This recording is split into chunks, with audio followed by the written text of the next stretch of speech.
Hello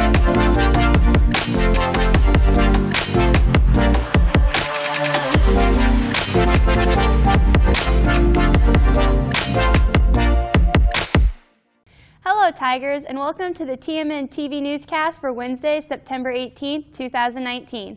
Stay tuned for the latest news at Fort Hays State University and around Northwest Kansas and the nation. I'm Lexi Gross, and Jenna Hawley will be here shortly with a look at what's going on around the globe. And Haley White will fill you in on what's happening in the sports world. But first, here's what's making news in Tigerland. Even though Christmas is still 3 months away, it's not too early to begin thinking about those in need. On Saturday at Messiah Lutheran Church in Hays, many people gathered to learn more about how they could help those less fortunate at an event to hear about Operation Christmas Child. Operation Christmas Child is an event that helps provide children in other countries with toys, goods, and necessities around the Christmas holiday. At the Hays event Saturday, Bone Thorne, who lived in Cambodia and received a gift in the past, talked about what Operation Christmas Child meant to her. She told TMN reporter Dalsey Turner that receiving a gift was something she will never forget. Thorne was 13 when she received her shoebox, which turned out to be the first gift she was ever given. Organizers of Saturday's event told those in attendance there are several opportunities to get involved to help fill shoeboxes for others. To find out more, see Dalsey's story at tigermedianet.com. FHSU students helped freshen up the community last weekend with a service project. On Saturday, students volunteered for the Paint-a-thon event, sponsored by Tigers in Service. The day was broken into several shifts, and participants went to different locations throughout Ellis County to give back in multiple projects.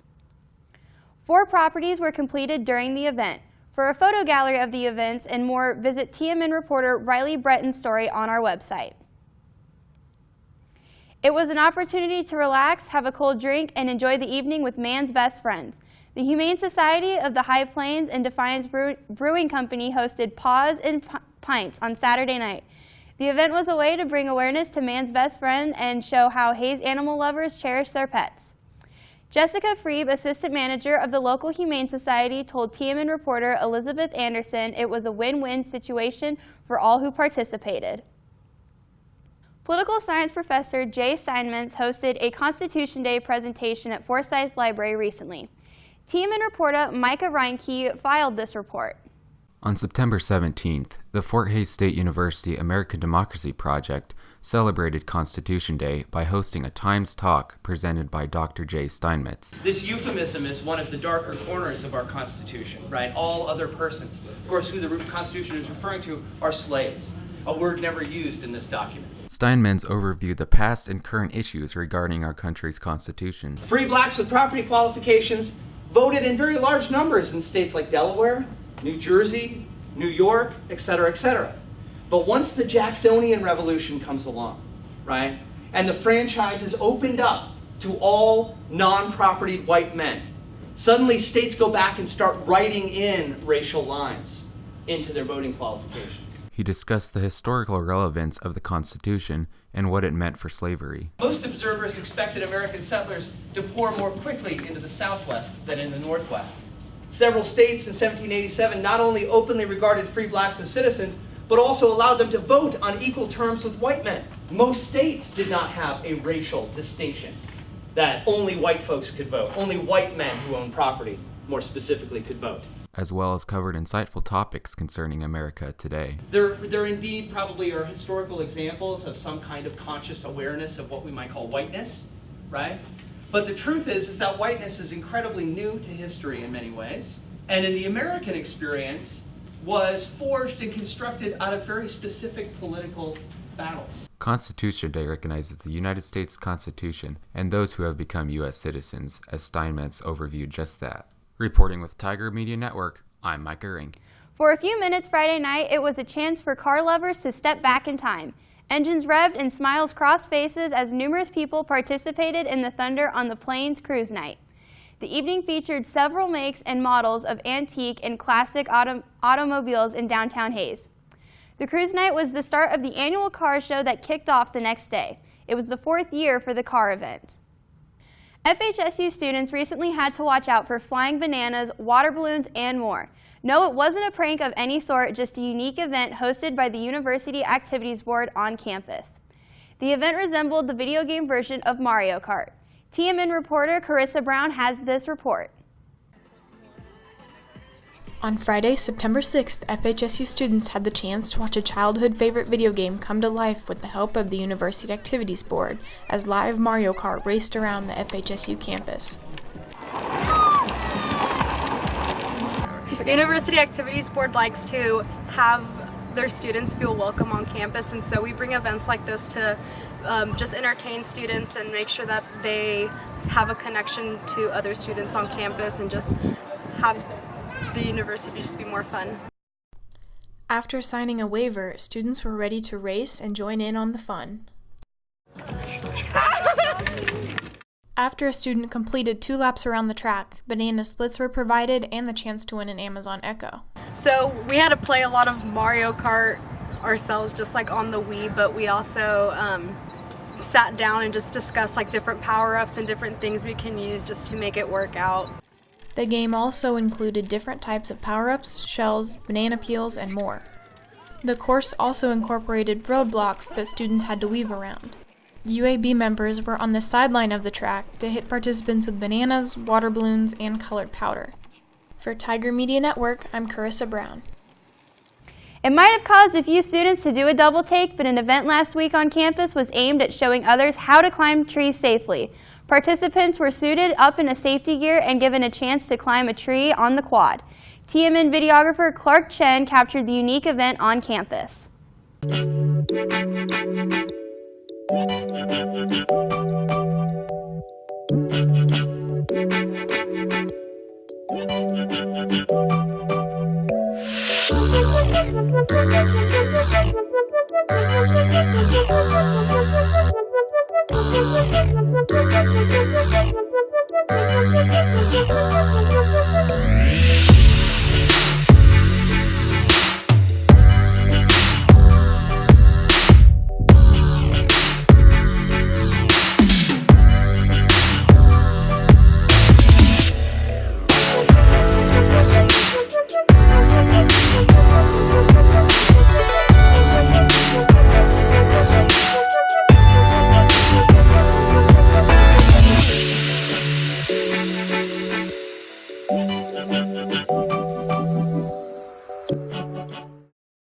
When we return from this short break, Jenna will be here with news from around the globe.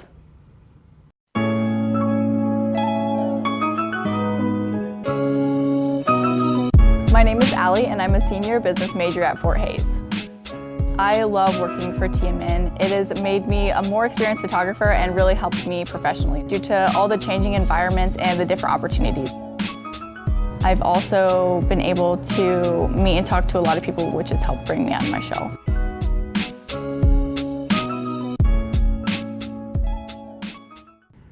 Hello Tigers, I'm Jenna Hawley and here's what's happening around the globe. The third hurricane of the season continues to strengthen and bring threats of high winds and heavy rain to the Bermuda, as well as potentially deadly rift of currents to the southeast coast. The National Hurricane Center in Miami said Hurricane Humberto is located west of Bermuda with maximum winds of 100 miles per hour, moving east at 8 miles per hour. The hurricane was expected to reach Category 3 levels. According to Fox News, a major hurricane is defined as having winds above 111 miles per hour, according to the Saffir-Simpson hurricane scale. The hurricane is expected to continue moving east-northeast with a slow increase in speed. Humberto is the 8th named storm and 3rd hurricane of the 2019 Atlantic hurricane season. Reporters for the New York Times claimed on Monday that key details were missing from the original draft of a controversial piece on Supreme Court Judge Brett Kavanaugh. The authors of the article, Robin Forgreeden and Kate Kelly, wrote the piece for their upcoming book and alleged there was corroboration of an incident where Kavanaugh exposed himself to a female student at a party during his time as a student at Yale. The New York Times was forced to issue an update that includes a significant detail that several friends of the alleged victim said she didn't recall the assault. According to Fox News, the information was included in the original draft of the piece. President Donald Trump issued a call for resignation and changes in management at the New York Times over the essay during a rally in New Mexico on Monday night. The Women's March has parted ways with 3 founding board members. Linda Sazor, Mary Lynn Bob Bland, and Tamika Mallory will transition off the board and onto other projects, according to the group's press release. According to the New York Post, the trio's tenure atop the organization was marred by charges of anti-Semitism. The organization insisted in a tweet that the trio's departure was due to their terms expiring. The tweet read, "Despite reports saying otherwise, our outgoing board members have simply served out their terms and are moving on to new ventures. We are more unified than ever, and we thank them for their groundbreaking work and sacrifice." Saudi and U.S. investigators have determined with high probability the weekend attack on the Saudi oil industry was launched from an Iranian base. According to a source familiar with the investigation, the attack included cruise missiles and drones flying at low altitude. The missiles flew over southern Iraq and through Kuwait before reaching the target. On Monday, a U.S. official told CNN the U.S. had assessed the attack originated from inside Iran. Hong Kong's leader said Tuesday she and her team would begin dialogue sessions with the community next week. Carrie Lam, who is under pressure from Beijing to diffuse public anger that has stirred protests, said the sessions would be as open as possible. She told reporters, "Hong Kong society has recently accumulated a lot of deep-rooted economic, social, and even political issues. I hope these different forms of dialogue can provide a platform for us to discuss." According to Reuters, she said the issues included housing and land shortages in one of the world's most densely populated cities. Hong Kong has been roiled by nearly 4 months of protest over an extradition bill that has now been withdrawn. The protests have continued despite the withdrawal of the bill. At least 48 people were killed in 2 separate attacks in Afghanistan on Tuesday. In Parwan Province, a Taliban suicide bomber targeted an election campaign rally where Afghanistan President Ashraf Ghani was set to speak. 26 people were killed while 42 were wounded. Ghani was not hurt. According to CNN, the Taliban claimed responsibility for the attack in the media message. Hours later, in a separate incident, a suicide bomb attack near the U.S. Embassy in central Kabul killed 22 people. Attacks have been intensifying as the country prepares for its presidential election later this month. The Taliban has said it would target election campaigns and polling stations and has warned Afghans not to vote in the election. In a recent power play, streaming giant Netflix has acquired the rights to provide the hit sitcom Seinfeld to its 150 million subscribers. This deal is a strong response for Netflix, which has recently lost the streaming rights to popular television shows The Office and Friends. The deal with Sony Pictures Television will allow Netflix to provide Seinfeld worldwide. This will take effect in 2021. The more than $500 million deal is scheduled to last 5 years. That's what is happening in the news world this week. Stay tuned for a sports update from Haley White when we return.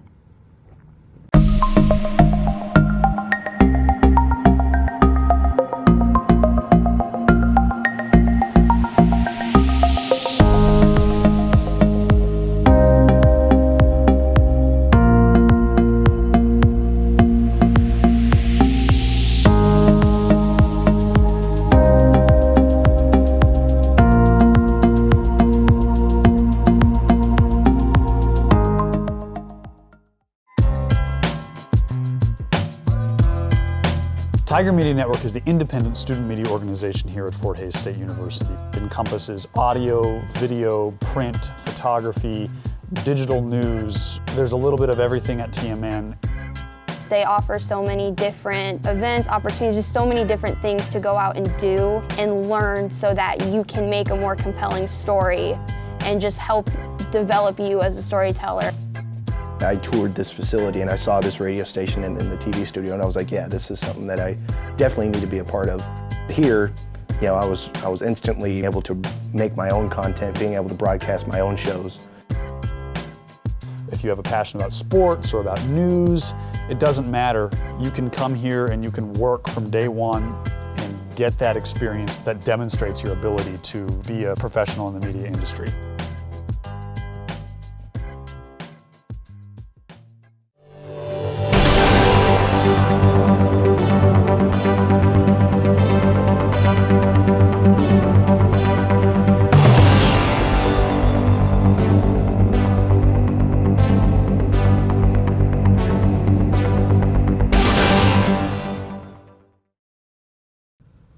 Hello Tigers, I'm Haley White bringing you a sports update. FHSU football's 12-game win streak in regular season home games was snapped Thursday night as the Tigers fell to Missouri Western 28-17, dropping Fort Hays to 0-2 on the season.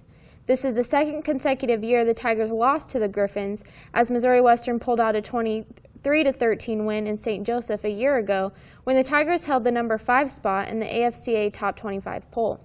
The Tigers had to settle for a field goal after pushing the ball to the Griffin 2-yard line during the first drive. Fort Hays struggled to match Missouri Western's momentum in following drives as the Griffins responded with 2 touchdowns added to the scoreboard just minutes into the second quarter. It wasn't until the fourth quarter when Chance Fuller found the hands of Manny Ramsey for a 28-yard touchdown pass. However, the 2-point conversion failed and the Griffins led the Tigers 21-9. A bad snap when the Tigers were looking to punt sealed FHSU's fate in the contest as the Griffins got the ball back at the FHSU 26 and responded with 7 more. The Tigers picked up 1 more touchdown from Hunter Budke, but there wasn't enough time on the clock for FHSU to make a comeback. This was the first home loss for the Tigers in the regular season since the 2016 season when they fell 28-7 at the then number 1 ranked Northwest Missouri State team that went on to win the national title. Fort Hays will travel to Topeka and face Washburn University on Saturday with the kickoff time set for 1 p.m. It was another tough week for FHSU men's soccer as the team was shut out 3-0 for the second straight match against Regis University on Sunday. Now at 1-3, this makes the second worst start to the regular season for the Tigers, dating back to 2017 when the Tigers started 0-4-2. Fort Hays will return to play in front of a home crowd Thursday as the team faces Northeastern State at 6 p.m. in hopes of keeping its 17 home game win streak alive. FHSU women's soccer shut out its second straight opponent during its home opener as the Tigers beat CSU Pueblo with 1 goal netted by sophomore Jordan Thompson for her first time during the 2019 season. The Tigers will have a week off before returning to action against Emporia State on September 20th. FHSU volleyball split both Day 1 and 2 of the Tiger Classic Friday and Saturday as the Tigers lost to Chadron State in 3 sets during Game 1, but beat Southern Arkansas in Friday's final match in 3 sets. The Tigers lost to Western Colorado in 3 to start off Saturday's play, but wrapped up the tournament with a 4-set win over Northwestern Oklahoma State. FHSU will be back on the road this Friday to face Washburn at 6 p.m. FHSU men's cross country posted a perfect score to win the Bronco Stampede, hosted by Hastings College on Saturday. Israel Barco led the way for the Tigers, finishing the 8K course in nearly 26 minutes and 35 seconds. Justin Moore was just 0.2 of a second behind Barco, followed by close finishers Reed Rome and Robbie Schmidt. Since the Tigers swept the top 5 placements, FHSU snagged a perfect score of 15. The women also claimed first at the Bronco Stampede, topping a field of 11 teams. Abigail Stewart paved the way for the Tigers, finishing the 5K course in 19 minutes and 41 seconds, earning second place. Brooke Navarro was the other Tiger who broke the 20-minute mark as she finished in 19 minutes and 48 seconds. The men and women will have a week off before competing at the Emporia State Invitational on September 27th. After going 1-2 over the weekend in Colorado, FHSU tennis bounced back in front of a home crowd on Tuesday as the Tigers swept doubles play and took 5 of 6 singles matches against Sterling College. FHSU improved to 3-2 overall on the season. The Tigers will have a scrimmage against Barton Community College Monday before returning to regular season action against Bethel College next Friday. FHSU men's golf opened the 2019 and 20 season during the Farmers Insurance Samuel Prohl Invitational, hosted by Colorado State Pueblo Monday and Tuesday. The Tigers finished 12th overall in the tournament, led by Cole Gritton as he finished a 3 over par overall, which led him to tie for 13th place.